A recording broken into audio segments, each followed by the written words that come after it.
आ गए रत्ना? हाँ दीदी, आई मैं।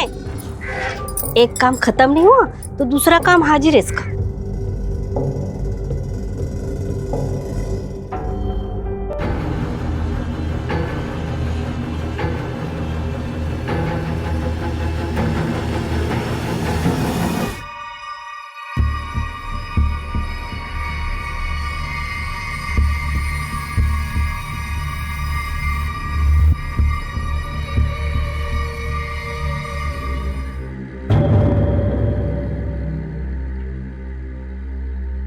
आहो चला, नाश्ता रेडी है।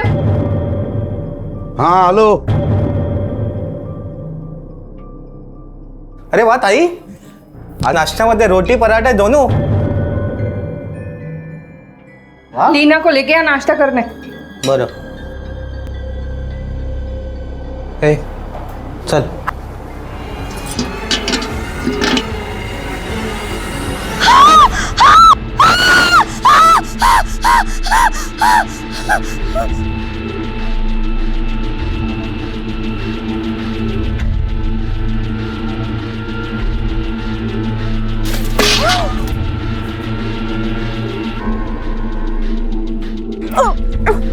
बेटा, मुझको लगता है बहुत लोगों को काट के फेंका है इधर। मामा आप मेरे को देख के क्यों बोल रहे हो? तू सामने थी इसलिए तेरे को पुलिस को फोन करना। मैं फोन करके आता हूँ पुलिस जाके। कान के नीचे दूंगा मैं, यहाँ पे पुलिस वाला ही खड़ा हूँ ना। आओ, आप उसके ऊपर क्यों भड़के हो? अभी सोचो क्या करें। ये सब बहुत भारी पड़ने वाला है हम लोगों पर। मुझे तो डर है इस चक्कर में आपकी कहीं नौकरी ना। चुप, बिल्कुल चुप।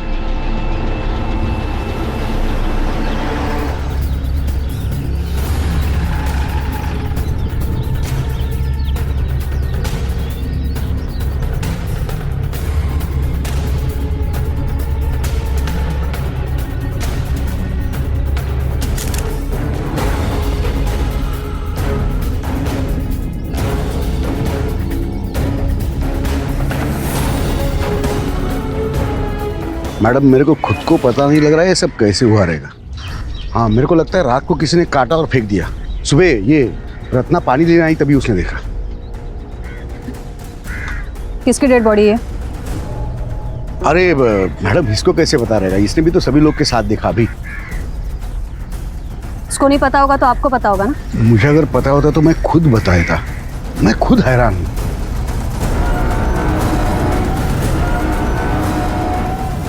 मैडम, इसमें तकरीबन 2 साल के बच्चे की भी लाश है। क्या कहते हैं कि बच्चे का स्पर्श बड़े से बड़े तनाव को भी दूर कर देता है। तो फिर ये कौन दरिंदा था जिसने एक मासूम 2 साल के बच्चे के टुकड़े कर दिए थे? और इनामदार परिवार संदिग्ध तरीके से क्यों पेश आ रहा था? कहीं इस दरिंदगी की जड़ें इस घर में तो नहीं थी, या वो कोई और था? ओहो, तो मेरे दोस्त को प्यार हुआ है? हम लोग शादी करना भी चाहते हैं लेकिन उसका बाप नहीं मान रहा है। तो टेंशन क्यों लेता है? अगर लड़की तैयार है, तेरे से प्यार करती है, तो घर से भगा के लेके जा उसको। प्लान बना, उसको घर से बाहर निकाल, उसके आगे का मैं देख लेता हूँ। सुन ना, उस टाइम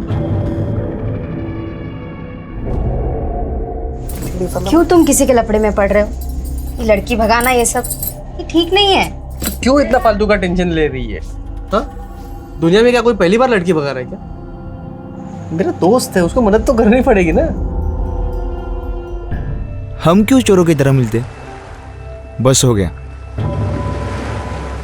अब कल ही मैं अपने आई को अपने बारे में बताता हूँ। तेरी आई को बताने से क्या होगा? मेरे आई बाबा शादी के लिए कभी नहीं मानेंगे। लीना, हक का दरिया ही है, उतर के भी पार करना पड़ेगा ना, तो भी करेंगे। माना तो ठीक, नहीं तो भगा ले जाऊंगा तुम्हें। हिम्मत है तो और बहुत कुछ करने की हिम्मत है मेरी। दिखाओ क्या? दिखाओ दिखाओ। नहीं। अरे भाऊजी सोचो, प्यार भी करने चली तो बिरादरी के बाहर। बहुत अच्छा लड़का है पापा, एक बार उससे मिल लो पापा। मैं जाके उससे मिलूं? उस 2 टके के लड़के को मैं मिलूं जाके? देख दिलवा, ध्यान में रख, अगर इसके बाद मैंने सुना कि तू उससे मिली तो तेरा जो होगा सो होगा। वो लड़का तो अपनी जान से जाएगा। और तुम्ही काय समझौता है हिला? और इसके लिए ना कोई लड़का देखो, फटाफट इसके हाथ पीले करो और इस मुसीबत से पीछा छुड़ा लो। आई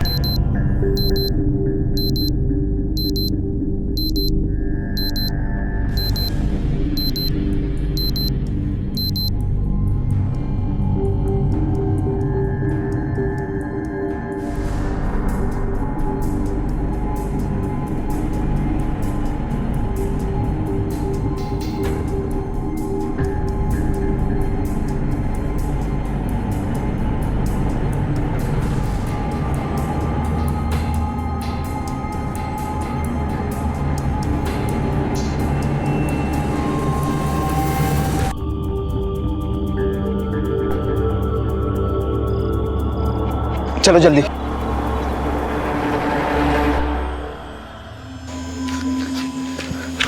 इंतजाम हुआ? हाँ, आज की रात एक लॉज में इंतजाम हो गया। तुम दोनों वहीं पे रुको, कल सुबह होते ही एक मंदिर में शादी करा दूंगा। थैंक्स यार। मेरा दोस्त है यार, तेरे लिए कुछ भी करूंगा। हाँ चलो चलो निकल। तुम वो इंस्पेक्टर इनामदार की बेटी हो ना? मरवा दिया यार तूने तो। किसको भगा के लेके आया तू? आओ आओ, उठा ना, उठा ना, आओ उठाओ, आओ। नीला घर में कहीं नहीं दिख रही है। देखो गली गली ढूंढो, घर घर ढूंढो, सब होटल चेक करो, आज ही के आज मिलने चाहिए वो। रात को उनको किस किस ने देखा है पता कराओ। चलो। Yes sir. क्या हुआ रे, कोई कैदी भाग गया क्या? बाबा इनामदार साहब की बेटी भाग गई है।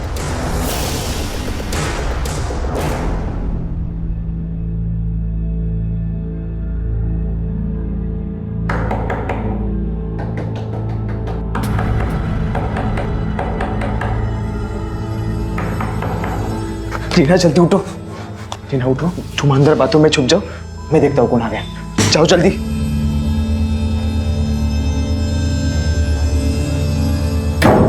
तुम लोगों को अभी के अभी इधर से निकलना पड़ेगा। ये लीना का बाप उसको ढूंढ रहा है, सब लॉज चेक कर रहा है, वो इधर भी पहुंच जाएगा जल्दी। चलो, मैंने तुम लोगों का इंतजाम एक जगह पे कर दिया है, तुम लोग अभी उधर रुको। चलो, ये लीना कहाँ है? अंदर। लीना, लीना जल्दी भाग। क्या हुआ? अपने को अभी निकलना पड़ेगा जल्दी। इस लड़की को देखा है? इधर आई थी वो? जी सर, रात को आई थी किसी लड़के के साथ में, लेकिन आज सुबह चली गई। रूम किसने बुक किया था? मना किया था आपको, मत पड़ो इस लफड़े में। पर मेरी बात सुनता कौन है?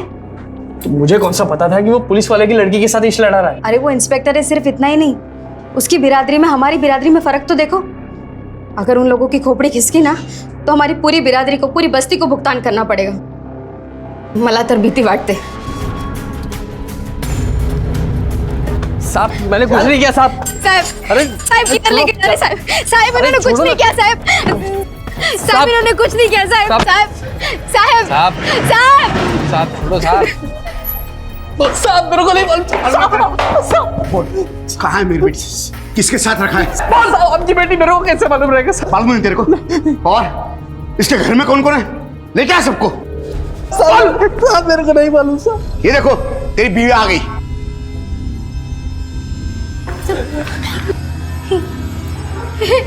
काय केले? सालून के मैडम, यहाँ ते ना आतमध्ये खिलाओ हवा अपनी। साहब नहीं साहब, साहब साहब साहब साहब उसको छोड़ दो साहब, साहब उसको छोड़ दो साहब, उसने कुछ नहीं किया, उसका कोई गलती नहीं है साहब। साहब साहब साहब छोड़ दो साहब। तो पता कहाँ है?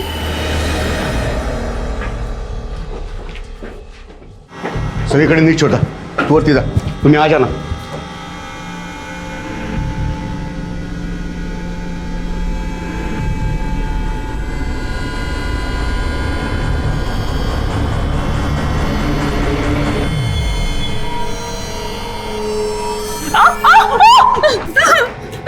तुला सांगितलं होतं त्याला भेटू नको, फिर भी तुम यहाँ मुंह मारने चली आई। अब तो उसे जिंदा नहीं छोड़ूंगा मैं। बोल कहाँ है वो? बोल कहाँ है? वो खाने लेने गया है बाबू। और बाहर टाइट फिटिंग लगाओ, अगर मिलेगा तो क्या करना उसे तुम्हें पता है। चलो। ये बड़े लोग हम लोग को कुत्ते के माफिक समझते, मालूम? जब मन करा, जब जी चाहा उठा लिया और पीट डाला। आज मेरे भाई को मारा, कल आपका परिवार होगा, आपका फैमिली होगा। काय को मालूम? क्योंकि हम लोग जवाब नहीं देते। अरे जब अपने ही चमको दबाते हैं तो बाहर वाले तो दबाएंगे ना। भाऊ बहुत हो गया दबना, अब हिसाब बराबर करके ही रहेंगे।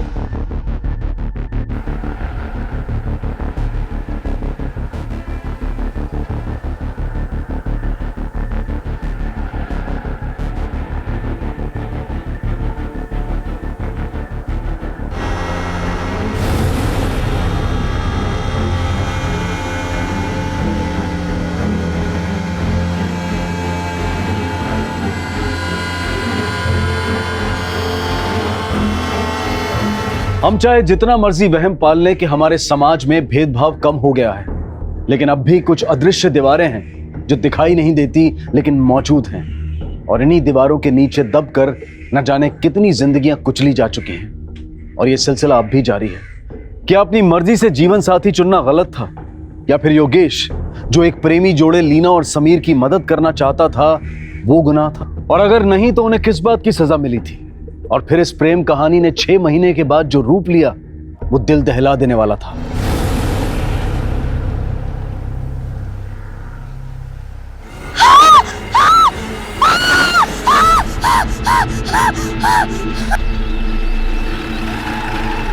मैडम हमेशा की तरह सुबह रत्ना पानी देने आई।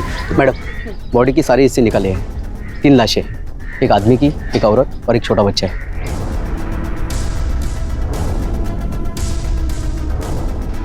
ये केस हमें जल्दी से जल्दी सॉल्व करना होगा। 2 बिरादरी का मामला है, गलती से भी पब्लिक भड़क गई ना तो संभालना मुश्किल हो जाएगा।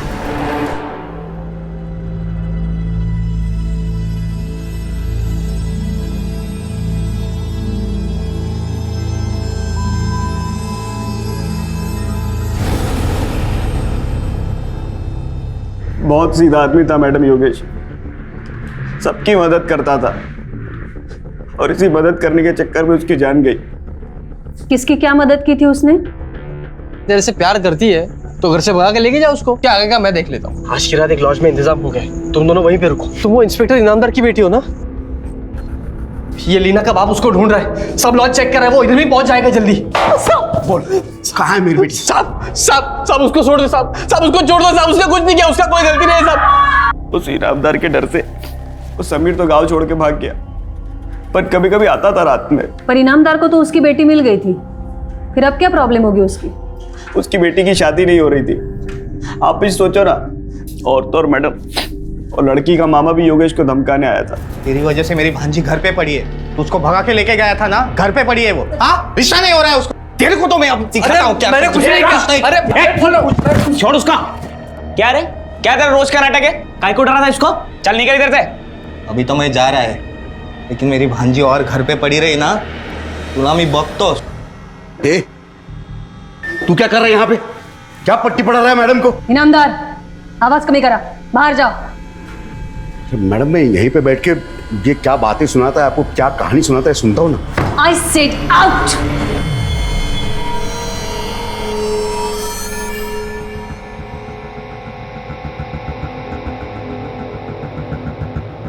हाँ बोल।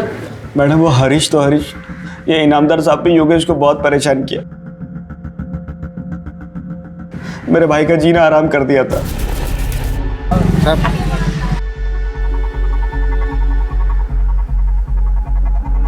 मिरर का है? हाँ का है ना, यही तो है। सब टूटा हुआ मिरर लेके गाड़ी चलाना अलाउड नहीं, मालूम नहीं क्या तेरे को? साहब लेकिन ये और हाथ गिरे। साहब लेकिन साहब ये तो गलत है ना साहब।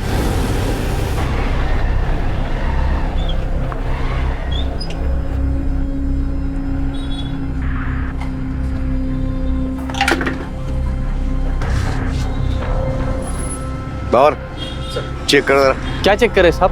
बताते इसको खोल।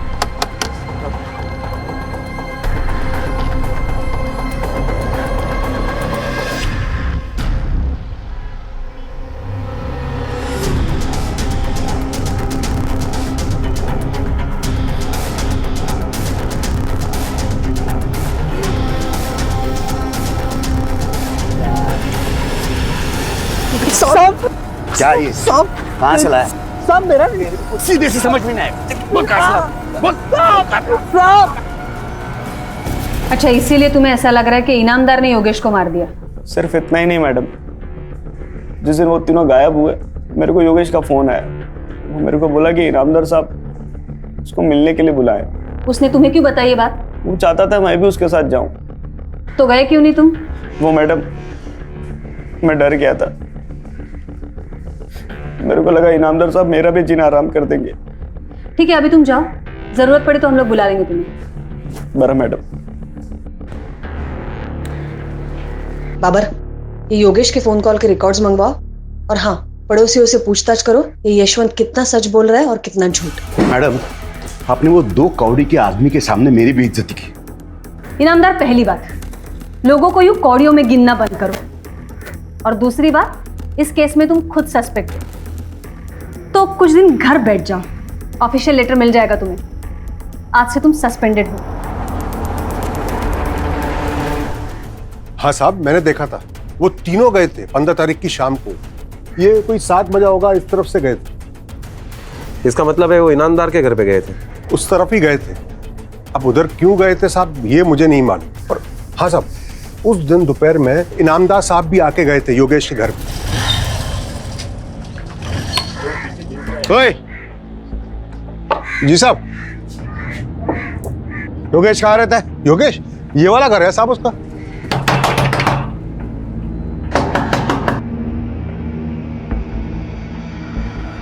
साहब, योगेश को बुलाओ। वो तो नहीं है साहब घर में। अच्छा, हाँ। देखो तो। और योगेश को बोलो रात को मेरे घर में आके मिले। साहब, और अगर नहीं मिला ना तो साहब, कसम पर नाम ही चालू है, गाँव छोड़ो। इस झमेले में हमको मत घसीटो साहब। अरे मैं कहाँ घसीट रहा हूँ?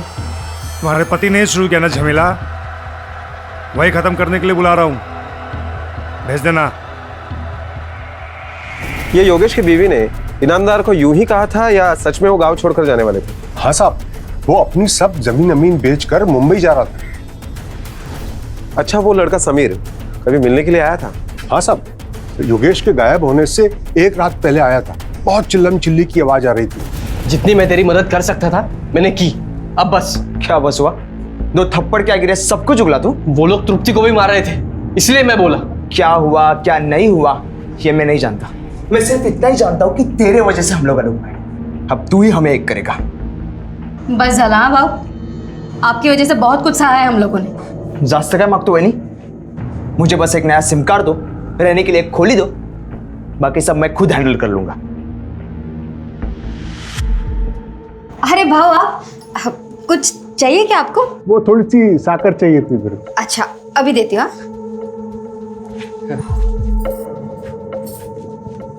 बाबर, पोस्टमार्टम रिपोर्ट के हिसाब से तीनों का खून 15 तारीख को 8 से 11 के बीच हुआ है। लेकिन मैडम, डेड बॉडीज को देख के ये लगता है कि उन्हें एक दिन बाद यानी 16 तारीख की रात को पानी में फेंका गया था।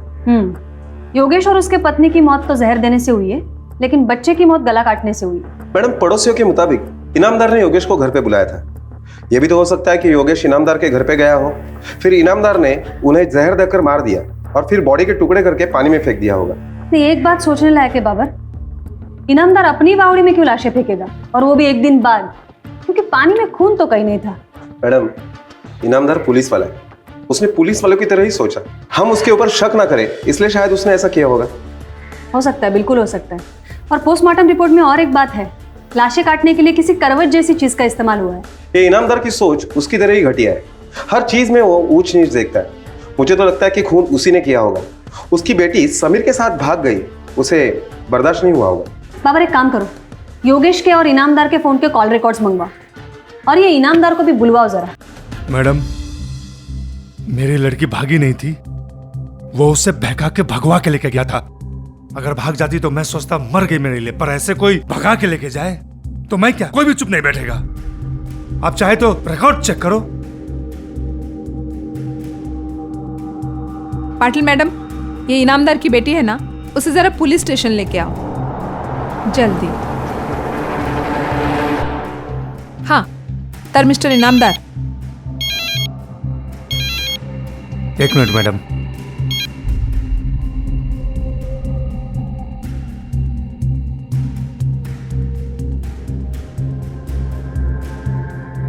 सॉरी मैडम, वो घर से फोन था। बसा। इनामदार 15 तारीख को योगेश को तुमने घर पे बुलाया था? हाँ बुलाया तो था, मगर वो आया नहीं वो। आया नहीं था या तुम्हारे घर से वापस गया ही नहीं? हाँ मैं मानता हूँ कि मेरा गुस्सा था योगेश पर, मगर उससे ज्यादा गुस्सा मेरा समीर पे था। अगर कुछ करना ही था तो मैं योगेश को क्यों करता, समीर को करता था। हाँ, योगेश पे तो तुम्हारा बहुत कम गुस्सा था, इसीलिए उस पर फेक केस लगवाया, वो भी जबानी। लॉकअप में बंद करवाया, खूब पीटा। हाँ वो तो ऐसे ही। फिर कैसे इनामदार? जादू से बुलेट आई उसके स्कूटर में?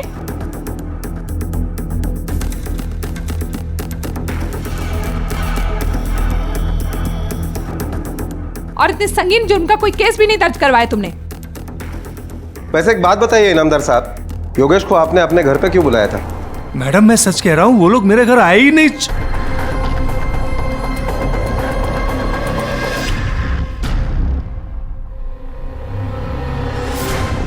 मिसेस इनामदार, आप दोनों बाहर रुकिए।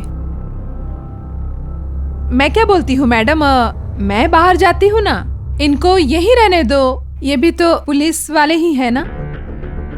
नहीं, मैं रुक जाती हूँ, इनको बाहर जाने दो। क्या है, ये छोटी है ना तो डर जाएगी। इनामदार,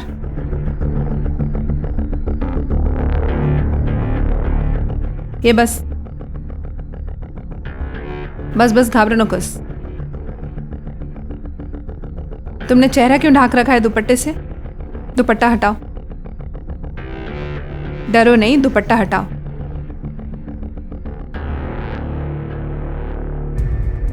अब सच बताओ, समीर के साथ तुम अपनी मर्जी से गई थी या जबरदस्ती लेके गया था वो तुम्हें? नहीं मैडम, मर्जी से नहीं, वो मुझे जबरदस्ती ले गया था। अच्छा, ये चोट कैसी लगी तुम्हें?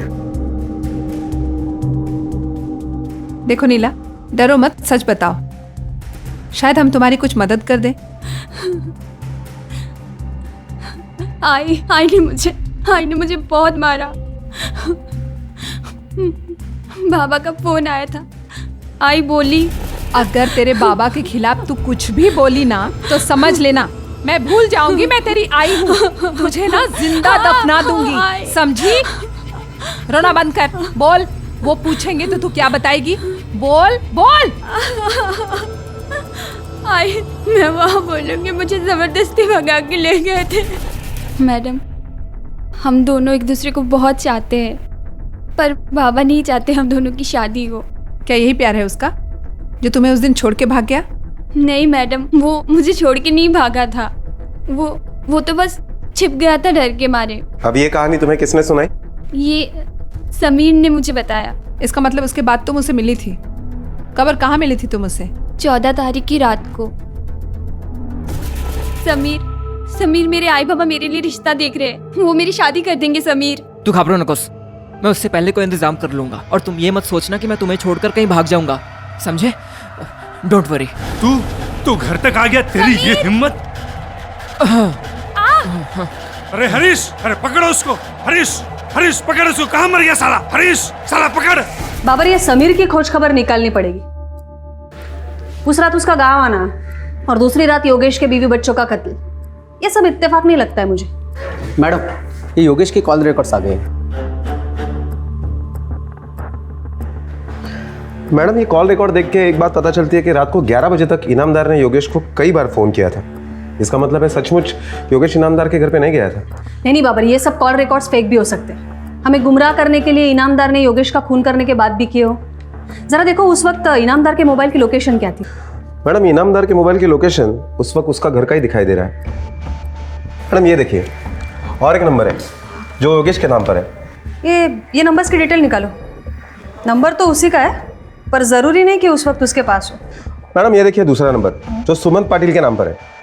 इस नंबर से भी योगेश को कई बार फोन किए गए हैं। बाबर, एक काम करो, ये योगेश का दूसरा नंबर और ये सुमन पाटिल का नंबर, दोनों के डिटेल्स निकालो। हाँ साहब, पेपर में पढ़ा उसके बारे में, बहुत बुरा हुआ बेचारे योगेश के साथ। तुम कैसे जानते हो योगेश को? उसके ज़मीन का डील मैंने किया था ना साहब। उसकी ज़मीन मतलब उसका घर और उसकी खेती, जिसे बेचकर वो मुंबई जा रहा था। हाँ साहब, बहुत दिनों से भावताव चल रहा था हम लोगों के बीच। वो 50 लाख मांग रहा था, लेकिन इतना रेट नहीं है यहाँ पे। फिर एक दिन आके वो 45 लाख में डन किया, लेकिन उसके बाद ये सब हो गए साहब। मैडम ये भी तो हो सकता है कि इसमें सुमंत पाटिल का ही हाथ हो। क्या पता जमीन ट्रांसफर की गई हो और पैसा देना बाकी हो। नहीं बाबर, ऐसा नहीं हो सकता है। बिना पैसा दिए ग्राम पंचायत से जमीन ट्रांसफर होगी नहीं। हाँ, ये हो सकता है कुछ पैसा देकर ट्रांसफर की गई हो और बाकी बाद में देने की बात हुई हो, और ये पैसा बचाने के लिए सुमंत ने योगेश का खून किया हो। बाबर एक काम करो, ये योगेश के जमीन के पेपर्स निकलवाओ जल्दी। मैडम, ये दूसरे मोबाइल का लोकेशन गांव के बाहर एक बस्ती का दिखाई दे रहा है। बाबर पता लगाओ जल्दी। Okay ma'am.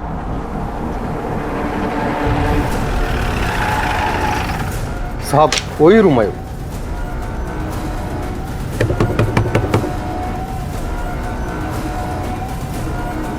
कौन? अरे सर, क्या है? तू योगेश के नाम का सिम कार्ड यूज करा था ना? क्यों? किसे छुपना चाहता था?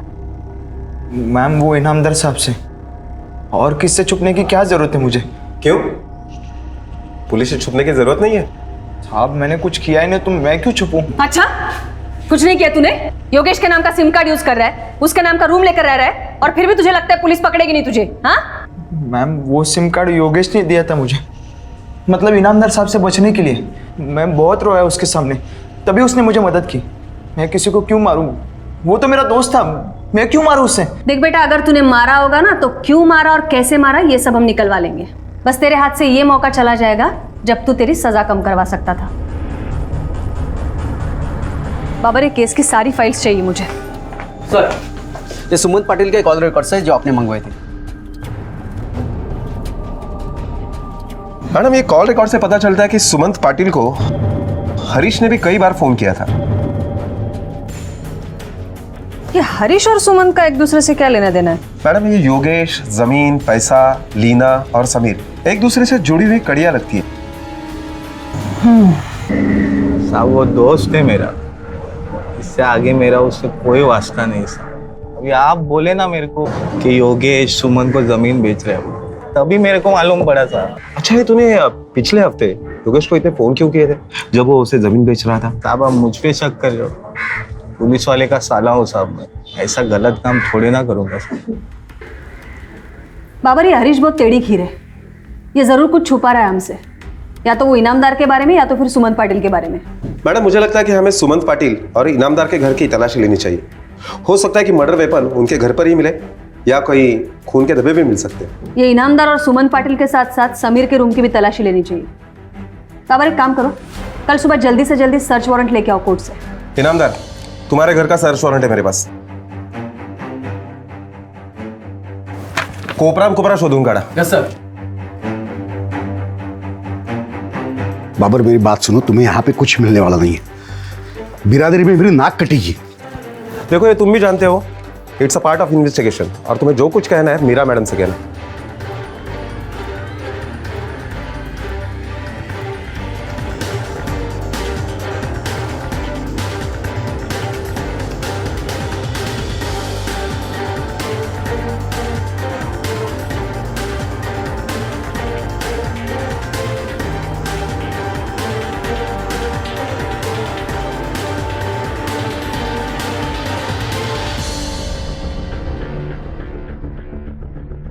बाबर, तीनों की तलाशी ली है लेकिन कुछ नहीं मिला अब तक। आखिर क्या है और कहाँ है? ये कातिल बहुत शातिर है या फिर ऐसा कुछ है जो हमारी नजरों से छुपा है अब तक? प्रॉब्लम क्या है समझ में नहीं आ रहा है अब तक। बाबर शोधा लो कर। मैडम, बोला रिका में बॉडीज के अंतिम संस्कार के लिए साइन किसके लिए? जो भी उनके करीबी रिश्तेदार है उनको बोलो साइन कर दे। Okay madam.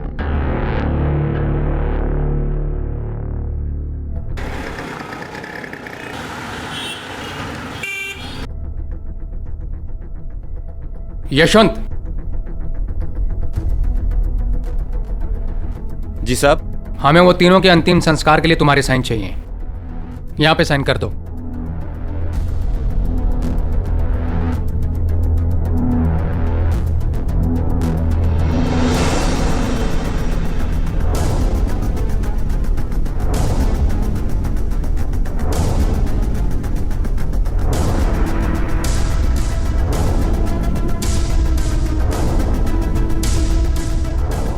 ठीक है सर। हाँ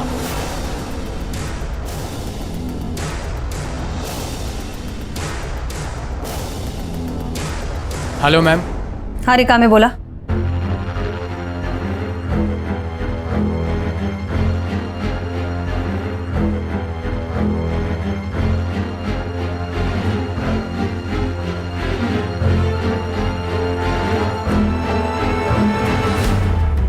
यशवंत,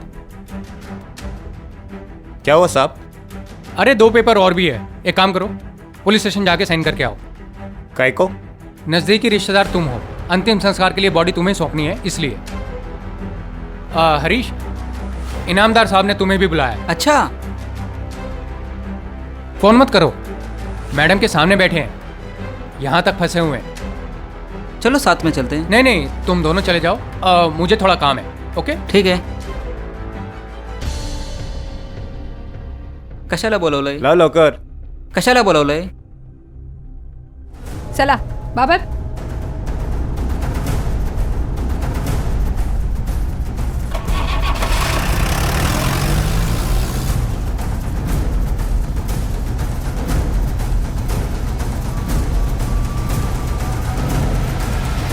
मैडम इस तरफ आइए।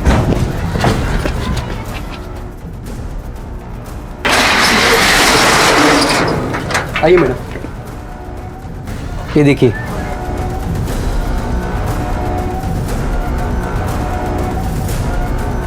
बाबर जरा देखो, ये चिटिया क्या इकट्ठा कर रही है।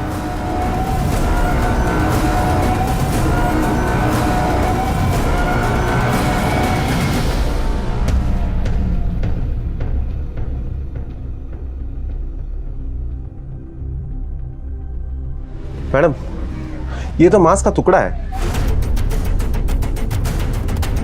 शोधून काढा सगळं, छान मारो सब। बाबर हे सगळं खोदा, देखो और क्या मिलता है। शिंदे, कूलर पाउडर लेके आओ।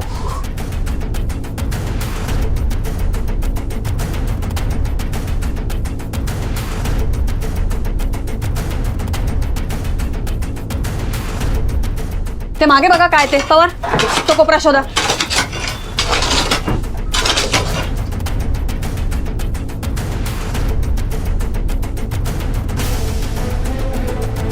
ती भिंत शोधा तिकडे बघा।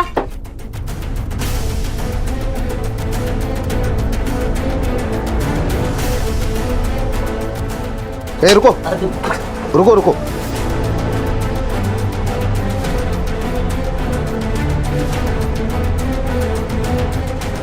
मैडम, मैडम ये देखिए। सांगे फॉरेंसिक लैबला पाठवा। और हाँ, फॉरेंसिक लैब में बोलो रिपोर्ट जितनी जल्दी हो सके उतनी जल्दी चाहिए। और हाँ, पुलिस स्टेशन फोन करके बोलो दोनों को बिठा के रखें।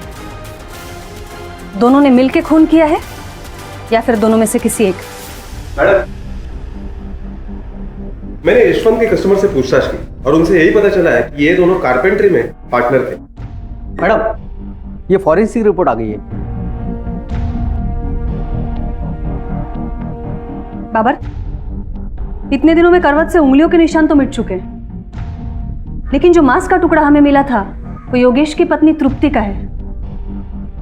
इसका मतलब एक बात साफ है, कत्ल वहीं हुए हैं। लेकिन किए किसने? हरीश ने, यशवंत ने या फिर दोनों ने? सच बता रहा हूँ साहब, मैंने उसको नहीं मारा था। वो तो मेरा भाई है साहब, मैं काहे को उसको मारेगा। सब उसका इनामदार के साथ लफड़ा था। और सुमन पाटिल से तेरा क्या लेना देना है? मैं योगेश को सुमन पाटिल से मिला है मैडम, बस और कुछ नहीं। ये यशवंत है ना मैडम, ये योगेश का जमीन खरीदना चाहता था, लेकिन योगेश उसको बेचना नहीं चाहता था मैडम। क्यों नहीं बेचना चाहता था? क्योंकि मैडम वो उसको पैसा कम दे रहा था और वो भी तोड़ तोड़ के। इसको पता था एक बार साइन हो गई तो इसको एक पैसा नहीं मिलेगा। तभी मैं इसको बोला कि तुम सुमन पाटिल को अपना जमीन बेच दो। वो पैसा भी पूरा देने को रेडी था मैडम। तब से ना मैडम ये यशवंत योगेश पे बहुत भड़का हुआ था। तो साला योगिया सुमन को जमीन बेच रहा है, मेरे को नहीं।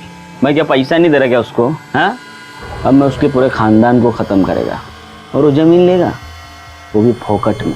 तू तेरी कहानी नहीं सुना रहा है तो चल मैं सुनाती हूँ। योगेश ने तेरे बदले सुमन को अपनी जमीन बेच दी, इसलिए उसके और उसके परिवार को मार दिया ना तूने।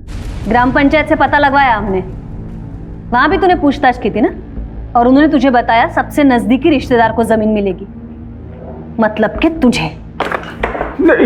फटाफट मुंह खोल वरना तेरा मुंह खुलवाना आता है हमें। बोल। नहीं मैडम, जब योगेश ने सुमन को जमीन देने का फैसला किया तभी मैंने सोच लिया था कि मुझे कुछ करना पड़ेगा। और जब मेरे को मालूम पड़ा कि इनामदार ने उसको मिलने के लिए बुलाया तो मैंने उसको बोला कि मेरी दुकान से होके जाना। या तुम लोग के लिए लाया मैं, लो। अरे ये खाना वाना तो सब ठीक है, लेकिन हमको यहाँ पे क्यों बुलाया?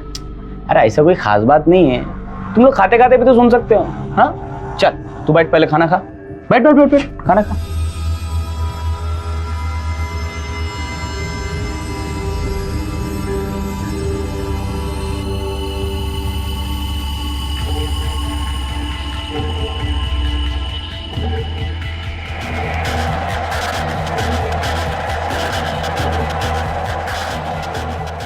फिर मैंने उनको बारदान में भर दिया।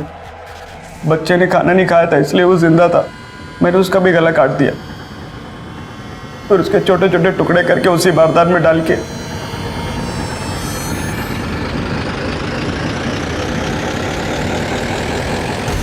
एक जमीन के टुकड़े के लिए तूने अपने भाई को मार डाला यशवंत, और वो बच्चा जिसको जमीन और लालच का मतलब भी नहीं पता, उसको इतनी गंदी मौत मारा तूने। जो जुर्म तूने किया है ना यशवंत, उसकी सजा तुझे मिलेगी। अब तू जिंदगी भर वो जमीन का टुकड़ा नहीं देख पाएगा। यशवंत का लालच सिर्फ वो जमीन नहीं थी, बल्कि वो भावना भी थी जिसमें इंसान दूसरे के हक को मारना गलत नहीं समझता। यशवंत पर योगेश तृप्ति और 2 साल के अमर के कत्ल के लिए आईपीसी की धारा 302 और सबूत मिटाने के लिए धारा 201 लागू की गई है। पीएसआई अशोक इनामदार को भी दोषी पाया गया है और इसी वजह से उसे अपनी नौकरी से हाथ धोना पड़ा। इंसान को रंग, भाषा, भेद, धर्म, जात पात इन सब से ऊपर उठना होगा। प्रकृति ने सबको समान हक दिए हैं और किसी दूसरे का हक छीनने के परिणाम भयानक हो सकते हैं। अब मैं अनूप सोनी आपसे विदा लेता हूं, फिर मुलाकात होगी अगले एपिसोड में एक और चौंका देने वाले केस के साथ। तब तक अपना और अपने परिवार का ख्याल रखें और देखते रहें क्राइम पेट्रोल डायल 100। सबक एक को, सीख हम सबको। जय हिंद।